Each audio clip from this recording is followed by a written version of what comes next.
වේදනාව දැනෙන්නේ කැම නිසා නෙවෙයි, දත්වල සංවේදීතාවය නිසායි. විසඳුම නව සෙන්සිටිව් එක්ස්පර්ට් by සිග්නල්. තත්පර 30න් වේදනාවට සහනයක්. නැවත මතුවීම වැළැක්වීමට උපකාරී වේ. දත්වල සංවේදීතාවය නිසා ඇතිවන වේදනාව ඔබත් පරාජය කරන්න. නව සෙන්සිටිව් එක්ස්පර්ට් by සිග්නල්.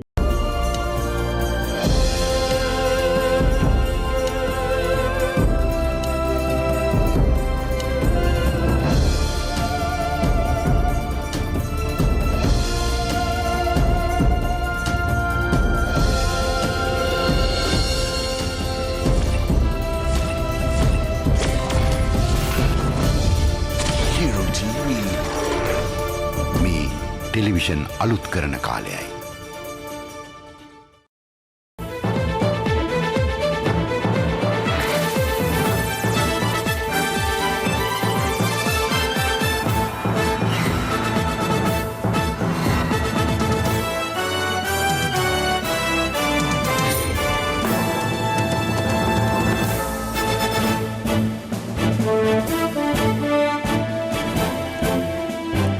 ආයුබෝවන් සියලු සමීක්ෂණ වාර්තාවලින් නැවත නැවතත් තහවුරු කරන ශ්‍රී ලංකාවේ අංක 1 ප්‍රවෘත්ති ප්‍රකාශය.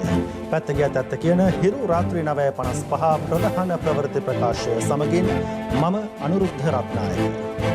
මම උත්පල රත්නායක. මුලින්ම සිරස්තල.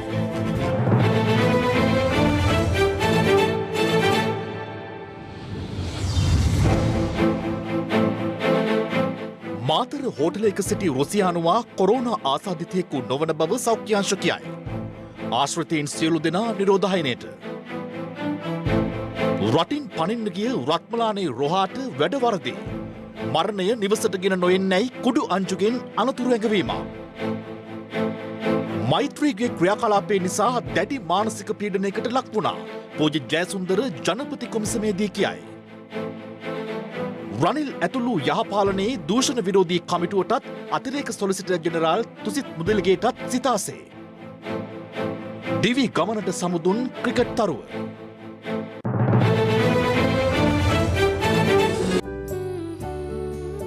ලයිෆ් බොයි ෂැම්පූල ඇති කිරි ප්‍රෝටින් සහ මල්ටිවිටමින් හිසකෙස් මුල සිට පෝෂණය කර ශක්තිමත් කරයි. ලයිෆ් බොයි ෂැම්පූ ඔයත් ශක්තිමත්.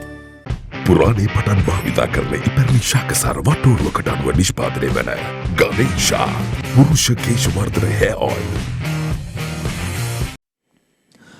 මාතර සංචාරක හෝටලයක නවතැන්ගෙන සිටියදී COVID-19 වෛරසය ආසාදිත බවට හඳුනා ගැනුණු රුසියානු ජාතිකයා හම්බන්තොට රෝහලට ඇතුළත් කිරීමෙන් අනතුරුව සිදු කළ පළමු PCR පරීක්ෂණයේ ප්‍රතිඵලවලට අනුව ඔහුට COVID-19 ආසාදිත නොවන බව වාර්තා වී තිබෙනවා. කෙසේ වෙතත් රෝහල් අධ්‍යක්ෂ සුරංග උබේසේකර මහතා සඳහන් කළේ අද රාත්‍රියේ සිදු කරන දෙවැනි PCR පරීක්ෂණයෙන් පසු අදාළ පුද්ගලයා COVID ආසාදිතද නැද්ද යන්න සම්බන්ධයෙන් තහවුරු කළ හැකි බවයි. දවසේ පුවත මෙලෙස කොවිඩ් ආසාදිත බවට හඳුනා ගැනුණේ මාතර පොල්හෙන ප්‍රදේශයේ සංචාරක හෝටලයක නවතැන්ගෙන සිටි රුසියානු ගුවන් යානා කාර්ය මණ්ඩල සමාජිකයෙකුයි. ඒතර මේ කට්ටිය ඔක්කොම හෝටල් එකේම නැවතුනේ සේරම. ගෙවල් වල කට්ටියත් ඒ ගෙවල් වලම එහෙම ඉඳන් ඉන්නේ ඇද්දස් ඔක්කොම පිටගත්තා දැන්. ඔහු පසුගිය 13 වෙනිදා රුසියාවට අයත් අංක 3705 දරන භාණ්ඩ ප්‍රවාහන ගුවන් යානයෙන් රුසියාවේ සිට මත්තල ගුවන් තොටුපළට පැමිණ තිබුණේ තවත් සමාජිකින් 15 දෙනෙකු සමගින්.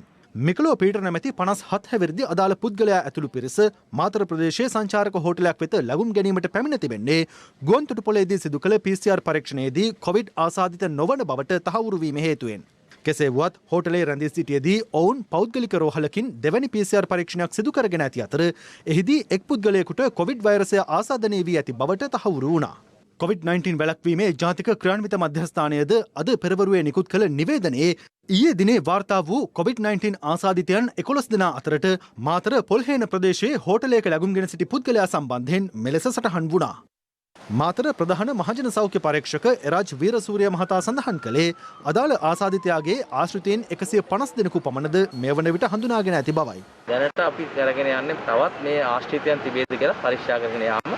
අනිකුත් සියලු මර්ධන ක්‍රියාමාර්ග සහ ප්‍රචාරක කටයුතු කරලා තියෙනවා. ජනතාවට අපි මේ වෙද්දී දැනුවත් කරලා තිබුණා අවශ්‍ය මුඛාවරණ පළඳින්න මීටරේ දුර තියාගන්න. that's so done. ඉතින් ඒ සියලුම ක්‍රියාමාර්ග හරි විදියට අප අනුගමනය කරා නම් කිසිම අනිසි බියක් ඇති කර කරගත යුතු නැහැ. මේ අතර අදාළ සිද්ධිය සම්බන්ධයෙන් මහජන සෞඛ්‍ය පරීක්ෂකවරුන්ගේ සංගමේ සභාපති උපුල් රෝහණ මහතා පළ කළේ මෙවන් අදහසක්. සත්‍ය තොරතුරු මේ පුද්ගලයන් පවසන්නේ නැහැ. මේක ඊටාම ගැටලුකාරී තත්ත්වයක් වෙලා තියෙනවා මේ වෙද්දි. විශේෂයෙන්ම මේ ගුවන් තොටුපළින් පිටව යාම සහ හෝටලයට ගමන් කිරීම සම්බන්ධව යම් මතභේදකාරී ගැටලුකාරී තත්ත්වයක් අපිට පේන්න තියෙනවා. ඒ වගේම මේ හෝටලයට යන බවත් ඒ ප්‍රදේශයේ බාහිර සෞඛ්‍ය වන්දාරීන් හෝ මහජන සෞඛ්‍ය පරීක්ෂකවරුන් දැනගෙන ඉඳලා නැහැ. හම්බන්තොට මහරෝහලට ඇතුළත් කෙරුණු ආසාදිතයා සඳහා අද තවත් PCR පරීක්ෂාවක් සිදු කෙරුණා. එම ආසාදිතයා මාතර නගරයේ සංචාරයේ නිරත වූ ස්ථාන පිළිබඳව මේ වන විට අවධානය යොමු කර තිබෙනවා. මේ අතර මාතර පොලිසිය නිකුත් කළ නිවේදනයක දැක්වෙන්නේ අදාළ ගුවන් යානා කාර්ය මණ්ඩල සමාජිකයින් දෙදෙනෙකු පසුගිය 20 වෙනිදා ත්‍රිරෝද රථයකින් මාතර ප්‍රදේශයේ සුපිරි වෙළඳසැල් දෙකකට ගොස් ඇති බවට අනාවරණ වී ඇති බවයි. ඒ අනුව අදාළ ත්‍රිරෝද රථයේ රියදුරු ඔහුගේ පවුලේ සමාජිකයින් සහ අදාළ කණ්ඩායම මාතර හෝටලයට පැමිණි වෑන් රථයේ රියදුරු සහායක මෙන්ම හෝටල් කාර්ය මණ්ඩලයේ 24 දෙනා අතරින් 18 දෙනෙකු මේ වන විට නිරෝධායනය සඳහා යොමු කර තිබෙන්නේ අදාළ හෝටල් පරිශ්‍රය තුලමයි. තවත් කාර්ය මණ්ඩල සමාජිකින් 7 දෙනෙකු නිවාඩු ලබා නිවෙස් වෙත පිටව ගොස් ඇති අතර ඔවුන් ගාල්ල, වක්වැල්ල, අහංගම, ගෝණපීනුවල සහ රත්නපුර, තඹුත්තේගම, බණ්ඩාරගම යන ප්‍රදේශවල පදිංචිකරුවන් ලෙස හඳුනාගෙන තිබෙනවා. මේ සම්බන්ධයෙන් අදාළ ප්‍රදේශවල මහජන සෞඛ්‍ය පරීක්ෂකවරුන් දැනුවත් කර අවශ්‍ය කඩිනම් පියවර ගැනීමට උපදෙස් දී ඇති අතර හෝටල් කාර්ය මණ්ඩලයේ පවුල්වල සමාජිකින් මේ වන විට නිරෝධායනට යොමු කර තිබෙන්නේ හබරාදුවේ පිහිටි නිරෝධායන මධ්‍යස්ථානය වෙතයි.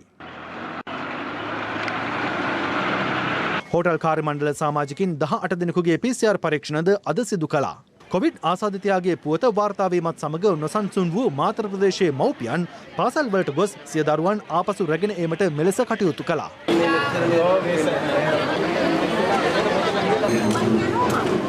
කෙසේ වෙතත් මේ සම්බන්ධයෙන් අප කළ විමසීමකදී යුද හමුදාපති ශවේන්ද්‍ර සිල්වා මහතා පැවසුවේ අදාළ පුද්ගලයාට කොවිඩ් ආසාදිත බවට මෙතෙක් තහවුරු නොවීම හේතුවෙන් කිසිවෙකුත් අනියත බියක් ඇති කර නොගත යුතු බවයි.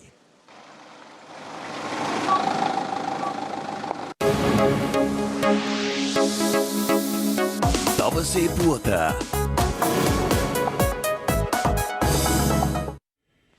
සැකකරුවන්ට රැඳවුම් නියෝග ලබා ගැනීම සඳහා හිටපු ජනාධිපති මෛත්‍රීපාල සිරිසේන මහතා විසින් අපරාධ පරීක්ෂණ දෙපාර්තමේන්තුවට අවසර ලබා දුන් ලේඛනවලට යොදා ඇති අත්සන්වල අසමානතා නිරීක්ෂණය වී ඇතැයි දේශපාලන පරිගැනීම් පිළිබඳ සොයන ජනාධිපති කොමිසම ප්‍රකාශ කළා. ඒ යුද හමුදා බුද්ධ්‍යංශයේ විශ්‍රාමික බලලත් නිලධාරී විරංජන් උපසේන මහතා කොමිසමකට කළ පැමිණිල්ල විභාගයට ගත් අවස්ථාවේදී අදාළ නිලධාරියා දේශපාලන පරිගැනීම් පිළිබඳ සොයන ජනාධිපති කොමිසමට පැමිණිලි කර ඇත්තේ මාධ්‍යවේදී ප්‍රගීත් එක්නැලිගොඩ පැහැරගෙන ගොස් අතුරුදන් කිරීමේ සිද්ධියට අදාළව අපරාධ පරීක්ෂණ දෙපාර්තමේන්තු නිලධාරීන් තම අත්අඩංගුවටගෙන රක්ෂිත බන්ධනාගාරගත කළේ දේශපාලන බලපෑම් වලට යටත්ව බවයි. ආරක්ෂකාංශ සමාජිකයෙක්ව සිටිමින් LTT සමාජිකයින් සමග සමඳතා පැවැත් වූ බවට චෝදනා කරමින් ත්‍රස්තවාදයේ වැළැක්වීමේ පනත යටතේ 2015 සැප්තැම්බර් 8 වන දින සිට දින 90ක් තමාව අපරාධ පරීක්ෂණ දෙපාර්තමේන්තුව භාරයේ රඳවාගෙන සිටි බව ඔහු සඳහන් කළා. එලෙස රැඳවුම් නියෝග ලබා ගැනීමට අපරාධ පරීක්ෂණ දෙපාර්තමේන්තුවට අවසර ලබා දෙමින් හිටපු ජනාධිපති මෛත්‍රීපාල සිරිසේන මහතා යොදා ඇති අත්සන් වෙත කොමිසමේ දැඩි අවධානය යොමු වුණා. කොමිසමේ සභාපති විශ්‍රාමික ශ්‍රේෂ්ඨාධිකරණ වෙනසුරු උපාලි අබේරත්න මහතා සඳහන් කළේ බැලු බැලමට පෙනී යන්නේ හිටපු ජනාධිපති මෛත්‍රීපාල සිරිසේන මහතාගේ අත්සන විවිධ ලේඛන හා බලන කල නොසැස දෙන බවයි. පසුගිය දිනවලදී සාක්ෂි ලබා දුන් පාටලී චම්පික රණවක මහතා මෛත්‍රීපාල සිරිසේන මහතාගේ ප්‍රතිපත්ති ප්‍රකාශය කොමිසමට ලබා දුන්නා. එම අත්සන සහ ත්‍රස්තවාදී පනත යටතේ මෙම නිලධාරීන් රඳවා තබා ගැනීමට ඔහු යොදූ අත්සනෙහි පරස්පරතා තිබෙනවා. ඒ පිළිබඳ කොමිසම දැඩිව නිරීක්ෂණය කර ඇති බැවින් මෛත්‍රීපාල සිරිසේන මහතාගේ අත්සන නිවැරදි ලෙසම තහවුරු කර ගැනීම සඳහා ඔහුගේ ලේකම්වරයෙකු ලෙස කටයුතු කළ උදේ සෙනවිරත්න මහතා කොමිසම හමුවට කැඳවීමට සභාපති විනිසුරුවරයා සිතාසි නිකුත් කළා. සාක්ෂි දුන් විරංජන් උපසේන මහතා සඳහන් කළේ අපරාධ පරීක්ෂණ දෙපාර්තමේන්තුවේ අධ්‍යක්ෂ ශානි අබේසේකර මෙහෙයවූ වෙනත් නඩු සම්බන්ධවත් ඔහු සහ උප පොලිස් පරීක්ෂක ප්‍රේමතිලක අවස්ථා කිහිපයකදී තමන්ට පැවසූ බවයි. දුමින්ද සිල්වා නඩුව, වාස්කුණුවර්ධන නඩුව වැනි නඩු කටයුතු පිළිබඳ තමන්ට පැවසූ බව ඔහු වැඩිදුරටත් ප්‍රකාශ කළා. ඔහු කොමිසම හමුවේ වැඩිදුරටත් අනාවරණ කළේ මේ විදිහට තමයි අපි නඩු කරන්නේ. අපිට ඕන විනිසුරුවරුන් තමයි ඒ නඩුව අහන්නේ. අපිට ඕන විදිහට තමයි ඒ නඩු ගෙනියන්නේ. යනුවෙන් පවසමින් ඔවුන් තමන්ට බලපෑම් කළ බවයි.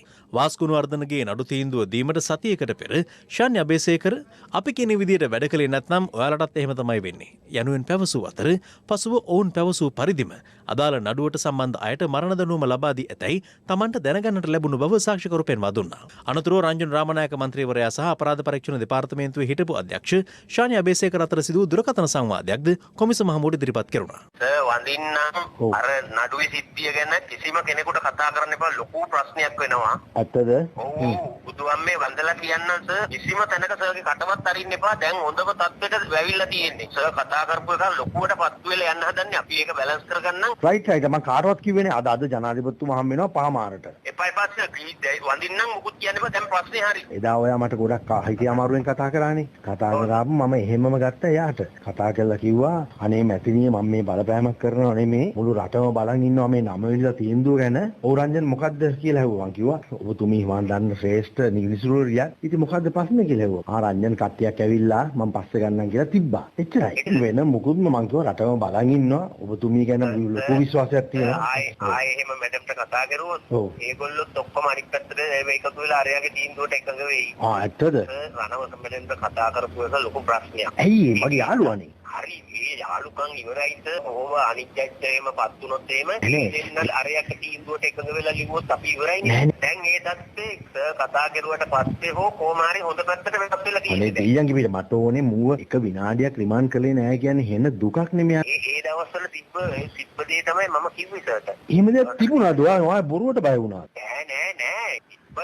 දැන් ඔය මං හිතන්නේ එහෙමනම් සර්ගේ කෝල් එකෙන් පස්සේ තමයි. සීම කෙනෙක් එක්ක මේ ගැන කතා කරන්න එපා. මම සර්ගේ ගෙදර ඇවිල්ලා පොලි වැඩ කරන්න මේ නඩුව. දැන් ඔයාගේ ටාගට් එක දුමින්ද යවන එක. මගේ ටාගට් එක දුමින්ද යවන එක. ಭಾರತගේ වයිෆ්ගේ ටාගට් එක දුමින්ද යවන එක. ඉරුනිකාගේ ටාගට් එක දුමින්ද යවන එක. එතකොට අපේ පාර්ශව සියලු දෙනාගේම ඉලක්කය දුමින්ද යවන එක වෙලා ඇයි අපි මේ හැප්පෙන්නේ? දැන් හරිනේ අපි දෙන්නගේම ටාගට් එක වෙනවා නම් එච්චර නේද? එච්චරයි. ඔය ආයේ හෙට කතා කරලා කියන්න එපා. ඕක වෙනස් වුණා කියලා ආයේ හිත අප්සෙට් කරන්න එපා. මම හිතන්නේ ඒකේ සම්පූර්ණ ගෞරවය යන්න ඕන සර්ට කියලා තමයි මම හිතන්නේ. ඒගොල්ලෝ කතා වෙන්නේ නැති ඔය කතාව ගැන. දැන් සර් කිව්වනේ රටම බලන් ඉන්නේ කතාව. කතා කරන්නේ කෙලිම හිරේ යන වැඩක් නෙමෙයි. මම ওই කරාට පිස්සුවට දැන් ඕක මැතිනේ මාව දාන්න. පහකට යන්න ඔය ටික හොඳට දැන් ඔය පස්බිනි රණවක හොඳින්ද හොඳයි. මට පොරොන්දු වෙනව නේද වචනයක්වත් කතා කරන්නේ කවුරුත් වැද්ද කියලා. වැඩේ වුණානේ එච්චරයිනේ. ඔව් වැඩේ වුණා. අපිට සන්තෝෂ වෙන්න දවසක් එනවා. පහමාරට ලොක්ක මට දීලා තියෙන පැය භාගයයි. මම නම්බර 3ට ලියා තියෙන්නේ ඕක. අපෝ එපා බුදු සර් එපා දෙයියෝ කියන්න නම් එපා. සර් මං කියන දේ අහන්න සර්. මං කියන්නේ මෛත්‍රී ලොක්කට. මාසයක් සර්ගේ වළං හොදන්න නෑ මං කියන්නේ මෛත්‍රී ලොක්කට. එපා. සර් කාටවත් කියන්න එපා කිව්වම දැන් මං කිව්වනේ 100% ෂුවර් කියලා. මෙම පැමිණිල්ලේ වගඋත්තරකරුවන් ලෙස අපරාධ පරීක්ෂණ දෙපාර්තමේන්තුවේ හිටපු අධ්‍යක්ෂ ශානි අබේසේකර, සරයන් මෙන්ඩිස් සහ උප පොලිස් පරීක්ෂක ප්‍රේමතිලක යන අයට සිතාසිනිකුත් කෙරුණා.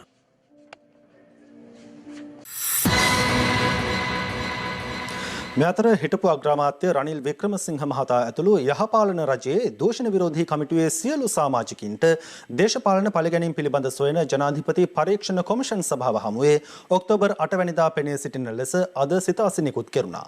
ඒ ශ්‍රී ලංකා රක්ෂණ සංස්ථාවේ හිටපු කළමනාකාර අධ්‍යක්ෂ පියදාස කුඩාබාලගේ මහතා සිදු කළ පැමිණිල්ලක් විභාගයට ගනිමින්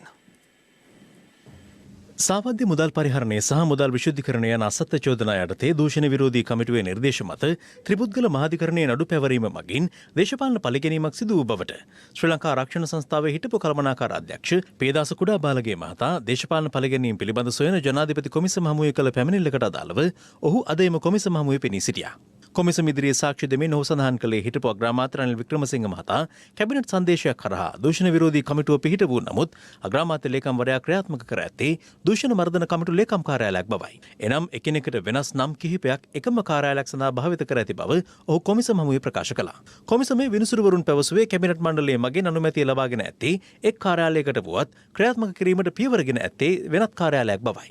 දූෂණ විරෝධී කමිටු කාර්යාලයේ වේදම් පියවීම සඳහා මුදල් ප්‍රතිපාදන වෙන් කිරීමට යෝජනා වී ඇත්තේ ජනාධිපති ලේකම් කාර්යාලයෙන් බවත් ඒ සඳහා වෙන් කර තිබූ මුදල රුපියල් මිලියන 7.5ක් බවත් කුඩාබාලගේ මහතා කොමිසම හමුවේ ප්‍රකාශ කළා. ඒත් එම කාර්යාලයේ නීති උපදේශකවරයා වශයෙන් ක්‍රියා කළ එවක රජයේ ජ්‍යෙෂ්ඨ අධිනීතිඥවරයෙකු ලෙස කටයුතු කළ වත්මන් නීතිපති දෙපාර්තමේන්තුවේ අතිරේක සොලිසිටර් ජෙනරාල්වරයෙකු වන තුසිත් මුදලිගේ මහතාට දීමනා ගෙවා ඇත්තේ අග්‍රාමාත්‍ය කාර්යාල වැය ශීර්ෂයෙන් බවද කොමිසම හමුවේ අනාවරණ වුණා. අදාළ දීමනා ගෙවා ඇත්තේ අග්‍රාමාත්‍ය කාර්යාලයෙන් නිකුත් කළ වවුචරයක් මගින් බවයි කුඩාබාලගේ මහතා කොමිසමට පෙන්වා දුන්නේ. පියදාස කුඩාබාලගේ මහතා වෙනුවෙන් පෙනී සිටි නීතිඥවරයා එහිදී කොමිසම හමුවේ සඳහන් කළේ 2015 ඔක්තෝබර් මාසයේ 29 වෙනිදා අදාළ වැටුප් සහ දීමනා ගෙවන්න කියලා දූෂණ විරෝධී කමිටුවේ අධ්‍යක්ෂවරයා සහ ලේකම් ආනන්ද විජේපාල මහතා අග්‍රාමාත්‍ය කාර්යාලයට ලිපියක් යවා තිබෙනවා. එම ලිපියෙන් කියනවා තුසිත් මුදලිගියගේ වැටුපෙන් 50%ක මුදලක් ඔහුට ගෙවන්න කියලා. තුසිත් මුදලිගිය මහතාට දීමනා ගෙවීමට අදාළව අනුමැතිය ලබා දුන් ලේඛනද පැමිණිල්ල වෙනුවෙන් පෙනී සිටි නීතිඥවරයා කොමිසම හමුවට ඉදිරිපත් කළා. එමෙන්ම අධිකරණ කොමිෂන් සභාවේ අනුමැතිය මත නීතිපති දෙපාර්තමේන්තුවේ රාජකාරී කාල සීමාවෙන් පසුව දූෂණ විරෝධී කමිටුවේ කටයුතු කිරීමටද තුසිත් මුදලිගේ මහතාට අවසර ලැබී තිබූ බවද වේදාස කුඩාබාලගේ මහතා අනාවරණ කළා. එම පැමිණිල්ලට අදාළව කරුණු සලකා බැලූ කොමිසමේ සභාපති විනිසුරුවරයා දූෂණ විරෝධී කමිටුවේ සමාජිකයින් ලෙස කටයුතු කළ හිටපු අගමැති රනිල් වික්‍රමසිංහ, හිටපු අමාත්‍යවරුන් වන සරත් ෆොන්සේකා, පාට්ලි චම්පික රණවක, මංගල සමරවීර, රවුෆ් හකීම් මෙන්ම පාර්ලිමේන්තු මන්ත්‍රීවරුන් වන අරුණ කුමාර දිසානායක සහ එමේ සුමන්තිරණ යන මහතුරුන් ඇතුළු දූෂණ විරෝධී කමිටුවේ සමාජිකයින්ට ලබන 8 වෙනිදා කොමිසම හමුවේ පෙනී සිටින්නයි සිතාසි නිකුත් කළා. මීට අමතරව දෙමළ ජාතික සන්ධානයේ නායකාර සම්බන්ධන් සහ රජ අතිරේක සොලිසිටර් ජෙනරාල් තුසිත් මුදලිගේ මහතාටද එදිනම කොමිසම හමුවේ පෙනී සිටින්නයි සිතාසි නිකුත් කෙරුණා. පොලිස් පරීක්ෂකවරයෙකු ඇතුළු පුද්ගල ඝාතන 7ක ප්‍රධාන සැකකරුවෙකු වන පාතාල සමාජිකයෙකු වූ ගොනාකෝවිලේ රොහා අද අලුයම පොලිසිය සමග සිදු වූ වෙඩි හුවමාරුවකින් ජීවිතක්ෂයට පත් වුණා. ඒ ට්‍රෝලර් යාත්‍රාවකින් ඉන්දියාවට පලා යාම සඳහා ඔහු මීගමුව කොච්චිකඩේ ප්‍රදේශයේ සැඟව සිටියදී.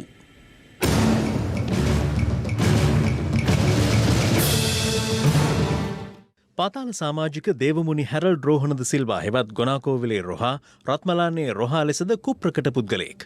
ඔහු ට්‍රෝලර් යාත්‍රාවකින් ඉන්දියාවට පලා යාම සඳහා මේගමුව කොච්චිකඩේ කම්මල්තොට ප්‍රදේශයේ සැඟව සිටින බවට බස්නාහිර පළාත් උතුර බහර නියෝජ්‍ය පොලිස්පති කාර්යාලයට තොරතුරක් ලැබී තිබුණා. ඒ අනුව විශේෂ පොලිස් කණ්ඩායමක් අද අලුයම කොච්චිකඩේ ප්‍රදේශයට පැමිණ ඇත්තේ රත්මලානේ රොහා අත්අඩංගුවට ගැනීම සඳහායි. එහිදී වැඩබිමක කම්කරුවන් රැඳී සිටීම සඳහා තාවකාලිකව ඉදිකළ මඩුවක සැඟව සිටි රත්මලානේ රොහා සහ පොලිස් කණ්ඩායම අතර වෙඩිහුවමාරුවක් සිදුව තිබෙනවා.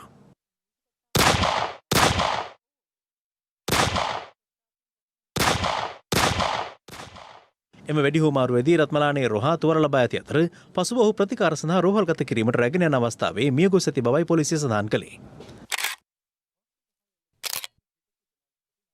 වෙඩිහුවමාරු සිදු වූ ස්ථානයේ තිබී T56 ගිනි අවියක්, රිවෝල්වරයක්, ඉන්දිය රුපියල් ලක්ෂ 3ක පමණ මුදලක් සහ මෙරට මුදල් රුපියල් ලක්ෂ 1.5කට ආසන්න ප්‍රමාණයක් හමු වී තිබෙනවා. සිද්ධිය සම්බන්ධයෙන් මහේස්ත්‍රාත් පරීක්ෂණය අද පස්වරුවේ සිදු කෙරුණා. ඒ මීගමුව වැඩබලන මහේස්ත්‍රාත් කරුණාජීව ගමගේ ගුණදාස මහතා විසින් ඉන්ජන් 500 තියෙනවා. අතන කිලෝ ගාඩ්ඩයක් දාන්නේ. අට්ටිය පැනලා යනවා හිටි. අරගොල්ල එකපාරට හදිසිය ළඟට එනකන් මෙයාලා තේරුම් ගන්න බැරුණා මෙතනට පොලිසියෙන් ආවා කියලා. ඒ පාර තියාගෙන දෙන්න වෙපන් එක දාන්න දීවුවා. මේක ඇතුලේදී ප්‍රධාන සෙක්ටර්. ඒකට අපේ අය ඉමීට වශිකාරයට දෙනකොට ඉනියා අර සද්දෙට ඩග්ගල් කිමඩ බැස්සා වෙපන් එක අරගෙන. හැලා මිනිහා වෙඩි දීපා බෑ. කුඩා පිස්තෝලය නිරීක්ෂණයේදී අනාවරණය වන්නේ වෙඩි තැබීමට සූදානමින් තිබූ තිබා. ගොනාකෝවිලේ රොහා 2016 වසරේ නොවැම්බර් 15 වෙනි දින කුරුණෑගල වැලගනේ ප්‍රදේශයේදී පොලිස් පරීක්ෂක දසනායකට වෙඩි තබා ඝාතනය කිරීම ඇතුළු මනුෂ්‍ය ඝාතන 7ක ප්‍රධාන සැකකරුවෙක්. කෙසල්වත්තේදී මොහමඩ් පාකීර් ඝාතනය, රත්මලාන ගොනාකෝවිල ප්‍රදේශයේදී පුද්ගල ඝාතනයක් සිදු කිරීම, රත්මලාන කල්දිමුල්ල ප්‍රදේශයේදී ශ්‍රීමාල් පෙරේරා ඝාතනය කිරීම, ගල්කිස්ස අත්තිඩිය ප්‍රදේශයේදී සිංහාරගේ ආරියරත්න ඝාතනය, මහර අධිකරණ ඉදිරිපිටදී සිංහාරගේ සුරේෂ් අසංකද සිල්වා හෙවත් ලන්සියා ඝාතනය සම්බන්ධයෙන් ඔහුට චෝදනා එල්ල වී තිබෙනවා. මේට අමතරව රත්මලාන ප්‍රදේශයේදී ගිනි අවි පෙන්වා මුදල් කොල්ල කෑම ඇතුළු අපරාධ රැසක්ද මෙහෙයවා ඇත්තේ මොහු විසින්. එමෙන්ම රත්මලානේ රොහා ප්‍රධාන පෙළේ හෙරොයින් ජාවාරම්කරුවෙකු ලෙසද සැලකෙනවා. මේ රොහා මියගිය බව සැලවීමත් සමග විදේශගතව සැඟව සිටින ප්‍රධාන හෙරොයින් ජාවාරම්කරුවෙකු මෙන්ම පාතාල සමාජිකයෙකු වන අමල් සිංහාරා හෙවත් කුඩු අංජු නැමැත්තා සිය සතුට පළ කරමින් Facebook ගිණුමක සටහන් කිහිපයක් තබා තිබූ ආකාරයයි. රොහා මිය යාමෙන් පසු මෙරටදී පුද්ගලයන් කිහිප දෙනෙක් සතුට පළ කරමින් ගිනි කෙලි දල්වන වීඩියෝවක්ද එම Facebook ගිණුමට එක් කර තිබුණා. මේම Facebook ගිණුමට එක් කර තිබූ ගොනාකෝවිලේ රොහාගේ වීඩියෝවක්. එහි දැක්වෙන්නේ රොහා වෙළඳසැලකට පැමිණ සිටි ආකාරයයි. 2016 වසරේ ජූනි 23 වෙනිදා මහර අධිකරණ ඉදිරිපිටදී ඝාතනය වූ සිංහාරගේ සුරේෂ් අසංකද සිල්වා හෙවත් ලන්සියා කුඩු අංජුගේ සහෝදරයෙකු වන අතර කුඩු අංජු විසින් ගොනාකෝවිලේ රොහා ඝාතනය කිරීමටද අවස්ථා කිහිපයකදී උත්සාහ කර ඇති බවට වාර්තා වනවා. මේ අතර මද්‍රව්‍ය ජාවාරමෙන් නිපයූ රුපියල් කෝටි 31ක පමණ මුදල් බැර වූ ගිණුම් පවත්වාගෙන ගිය පුද්ගලයන් තිදෙනෙක් පොලිස් අත්අඩංගුවට ගෙන තිබෙනවා. අත්අඩංගුවටගත් අයගෙන් එක් අයෙකු මීගමුව නගර සභාවේ සේවකයෙකු වන අතර එම ගිණුමට රුපියල් කෝටි 18ක මුදලක් බැර වී ඇති බවයි පොලිසිය සොයාගෙන ඇත්තේ. මෝටර රථ අමතර කොටස් ව්‍යාපාරිකයෙකුද මෙම සිද්ධියට අදාළව අත්අඩංගුවට ගෙන ඇති අතර ඔහුගේ ගිණුමට බැර වී ඇති මුදල් ප්‍රමාණය රුපියල් කෝටි 5ක්. අනෙක් සැකකරුගේ ගිරුවට රුපියල් කෝටි 8ක පමණ මුදලක් බැර වී තිබී ඇති අතර ඔවුන් සියලු දෙනා සම්බන්ධ ඉදිරි විමර්ශන තවදුරටත් ක්‍රියාත්මකයි.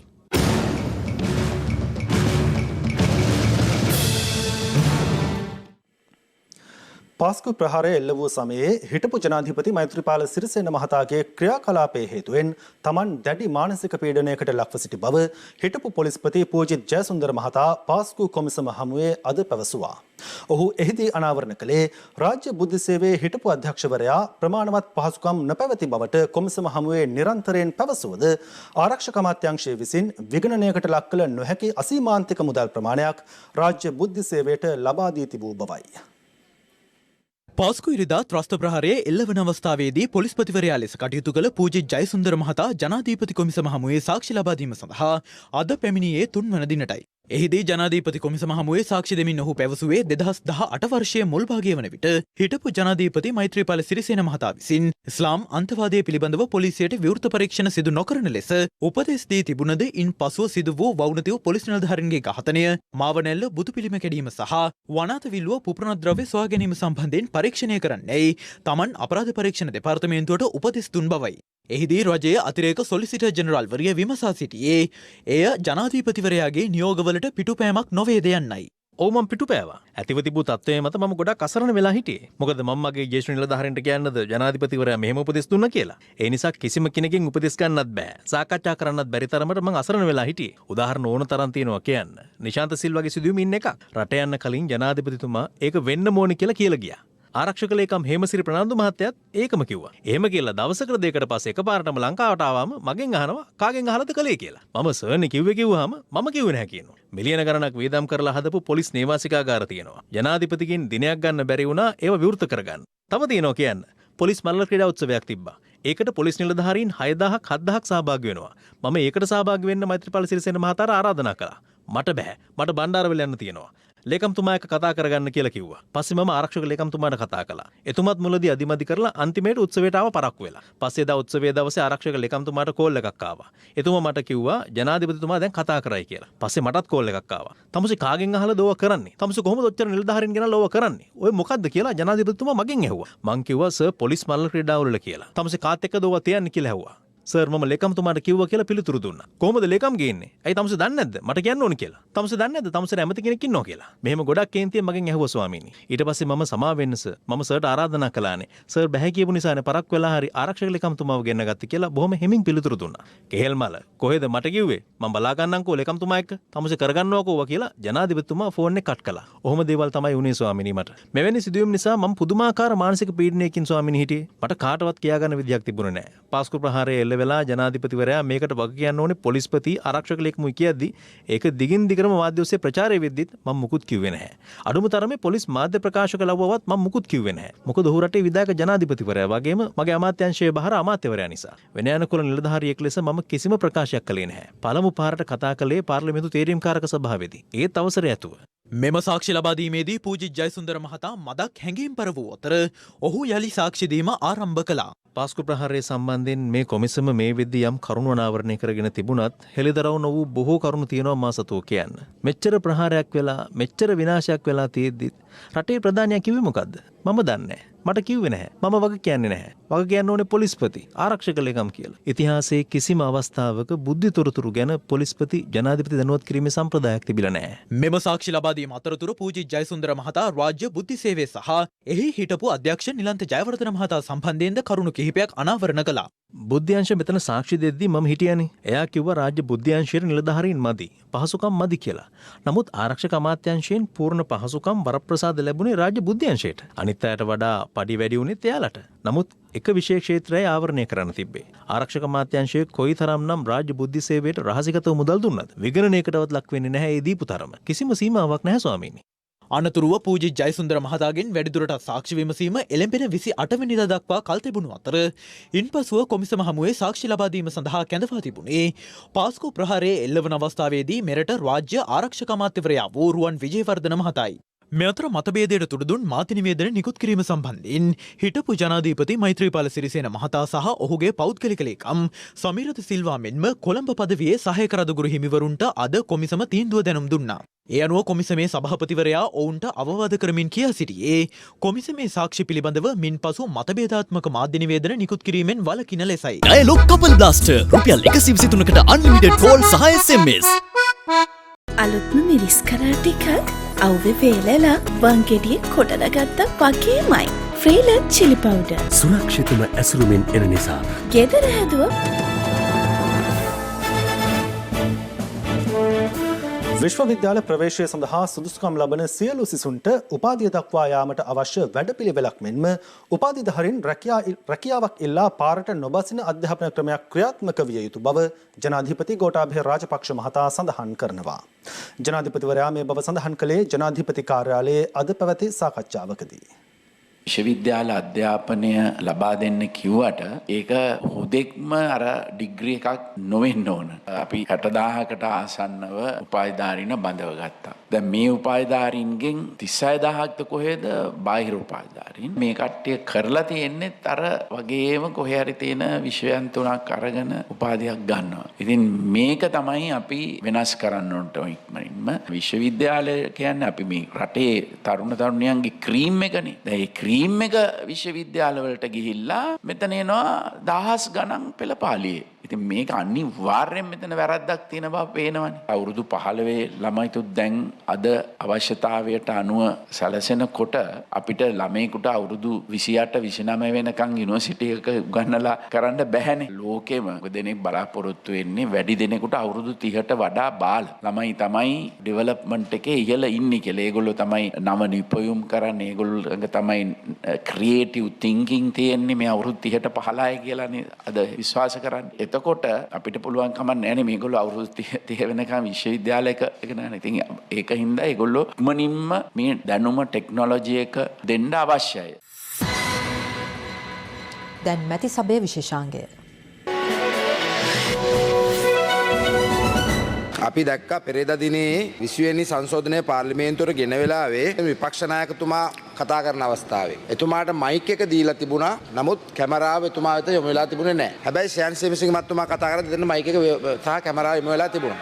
මේ සම්බන්ධව ඔබතුමා හොයලා බලලා මේ සභාව දැනුවත් කරන්න මොකද්ද විපක්ෂයට කැමරාව නොදෙන්නත් ආණ්ඩු පක්ෂයට කැමරාව දෙන්නත් හේතුව? මන්ත්‍රීතුමා මේ සභාවේ හිටියද කියන්න මම දන්නේ නැහැ. ඒ කාලේ නෑ විජමු ලොකු බණ්ඩාර ඇමතුමාගේ කාලේ එතුමා තීරණයක් දීලා තියෙනවා පාර්ලිමේන්තුව තුල කිසියම් කලහකාරී ස්වරූපයක් තියෙන අවස්ථාවක කැමරාව ඒ දෙසට යොමු කරන්න එපා. කතානායකවරයාට සහ සෙන්කෝලේ වෙත ඒක යොමු කරන්න. ඒක තමයි රීතිය. එතන ගහ ගන්නකොට මරා ගන්නකොට මිරිස් කුඩු ගහනකොට ඔතන පුටුවට මුත්‍රා දානකොට වතුර හලනකොට ඒක හරි. නමුත් අනිත් වෙලාවක මයික් එක දීලා දෙනකොට විපක්ෂ නායකතුමාට ඒක අදාළ නැහැ. ඒක ඔබතුමාලා ඉඳගෙන සාමකාමීව රැස්වීමට සහභාගී වෙන්න කැමරාව ඕනේ තරම් වෙලාව දෙනවා. කැමරාවේ ප්‍රශ්නේ මේ සජිත් ප්‍රේමදාස මහත්තයාට කරු ජයසූරිය මහත්තයා ඉඳලම තියෙන ප්‍රශ්නයක්. මෙයා කතා කරන්නේ කැමරාවට විතර. අනික මේ නලින් බණ්ඩාර මහත්තයාත් මේ විනය රකින්න කෙනෙක් නෙමෙයි. තමුන්නාසේ තාම රජයේ දේපල කොච්චර පාවිච්චි කරනවද? බොහොම ස්තුතියි සේමදීක මන්තුවා. නෑ එහෙම නෙමෙයි. මම ඉතාම ගෞරවයෙන් චමින්ද මන්ත්‍රීතුමාගෙන් ඉල්ලීමක් කරනවා ඔබතුමා ඒක ඉල්ලාස් කරගන්න. කතානායකවරයෙකුට එහෙම කතා කරන්න එපා. ඒක වැරදි. යම් අසාධාරණයක් ඔබතුමාගෙන් දැනුවත්ව නොදැනුවත්ව සිද්ධ වෙච්ච නිසා තමයි එවැනි හැසිරීමක් සිද්ධ වුනේ. අපිට ඒ අසාධාරණ ඉදිරියට කරන්න එපා. නෑ ඔබතුමා සාධාරණව සංසුන්ව ඕනම අවස්ථාවක ප්‍රකාශයක් කරන්න නැගිටින්න අපි ඒකට ඉඩ දෙනවා. ඒකේ අවුලක් නෑ. I wish to inform this House that my ruling relating to a question under Standing Order 27.2 of the Parliament received from Honorable G.G. Ponnambalam that I am not in a position to allow this matter to be raised by him today. I also wish to bring to the notice of the House that only one of the leaders of recognized political parties, including the leader of the opposition in Parliament, will be allowed. ආණ්ඩුව දකුණු පැත්තේ වාඩි වෙලා ඉන්නවා. විපක්ෂය වම් පැත්තේ වාඩි වෙලා ඉන්නවා. කතානායක පුටුව හරි මැද තිබෙනවා. හැබැයි ඔබතුමා දකුණට බර වාඩි වෙලා ඉන්න. දැනු මේ සම්ප්‍රදාය ඔබතුමා නතර කරන්න. කරුණා කරනවා. හෙට දිනේ රැස්වෙන පක්ෂ නායක රැස්වීමේදී විධිමත් ලෙස සාකච්ඡා කිරීමෙන් පසු අපි එකඟතාවයකට එමු. ඊය පාර්ලිමේන්තුවේත් අපිට ඒ අවස්ථාව ලබා දුන්නේ නැහැ. විරුද්ධ පක්ෂ නායකයා බොහෝ කාලයක් තර්ක කළා කතානායකතුමා එක්ක අනෙත් පක්ෂවලට මාරුවෙන් මාරුව දින වෙන් කරනු ලැබුවා. එහෙම සීමාවක් පනවන්නට මේ ස්ථාවර නියෝගවල කිසිසේත්ම සඳහන් කළා නැහැ. එහෙම කොහොමද සීමා කරන්නේ? පක්ෂ නායක රැස්වීමේදී මේ තට්ටුමාරු ක්‍රමයට 27 දෙක ගැන සාකච්ඡාවක් වුණේ නැහැ. වෙලාව වදින අපි 9ට පාර්ලිමේන්තුව මට කරා. ඔබතුමා දුන්නු තීරණේ බලපාන්නේ අධිකරණමය ප්‍රශ්නයකට භාජනය වී තිබීමයි. පොඩ්ඩක් ඉන්න දැන් කෑ ගන්න නැතුව ඉන්නකෝ. සවන් දෙන්නකෝ. සවන් දෙන්න. You are misleading this house when you say that it is self-explanatory because I have never said that a matter is being adjudicated. My point is that it has been finished. දැන් ඔබතුමා දුන්නු නියෝගය පිටපතක් යනවා සභානායකතුමාගේ අතට. එහෙනම් ඉතින් මටත් එවන්න ඔය තීන්දුවේ කොපියක්. ඔබතුමාට ගෙන්න ගන්න පුළුවන්. නෑ මට හම්බුන්නේ නෑ මොනවා. ලිඛිතව මෙතනටත් එවන්න. ඒකයි මම කියන්නේ. ඔබතුමා ඉල්ලන්න. එතකොට ගෙනත් එයි. බොහොම මේ දැන් ආවේ. ඔබතුමාගේ නියෝගයේ නඩුවක් ගැන සඳහන් වෙනවා. අපේ පොන්නම්බල මැතිතුමා කියන විදිහේ නඩුව අවසන් වෙලා. අවසන් වෙච්ච නඩුව ගැන කතා කරන්න පුළුවන්. Honourable Speaker, since there might be a possibility that there was one sentence that referred to court and that sentence might have misled you and therefore I am prepared to make a statement without that reference. එතුමාත් පිළිගන්නවා. එහෙම දෙයක් තියෙනවා කියලා. ඒ තියෙන ඔබතුමාගේ දීලා දින නියෝගය හරියට හරි. එතුමාම පිළිගත්තා. රජය පොරොන්දු වූ රැකියා දසදහස කඩිනමින් ලබා දෙන ලෙසිල්ලා රැකියා විරහිත උපාධිධාරී සංගමය අදත් උද්ඝෝෂණයක නිරත වුණා. සිය ඉල්ලීම් පිළිබඳ දැනුවත් කිරීම සඳහා මෙම පිරිස අද පෙරවරුවේ ගාලු මෝදර සිට අග්‍රාමාත්‍ය කාර්යාලය දක්වා පාගමනින් පැමිණියා. ඉන් අනතුරුව ඔවුන්ගෙන් පිරිසක් අග්‍රාමාත්‍ය කාර්යාලයේ නිලධාරීන් සමග සාකච්ඡාවකට එක් වුණා. සේවක අර්ථසාධක අරමුදලේ ලියාපදිංචි වී සිටීම සහ වෙනත් ස්ථානයක තාවකාලික රැකියාවක් කිරීම යන හේතු මත රැකියා විරහිත උපාධිධාරීන්ට රැකියා ලබා දීමේ වැඩපිළිවෙලේදී Tamanගේ නම් ප්‍රතික්ෂේප වී ඇති බවයි රැකියා විරහිත උපාධිධාරීන්ගේ සංගමය පවසන්නේ.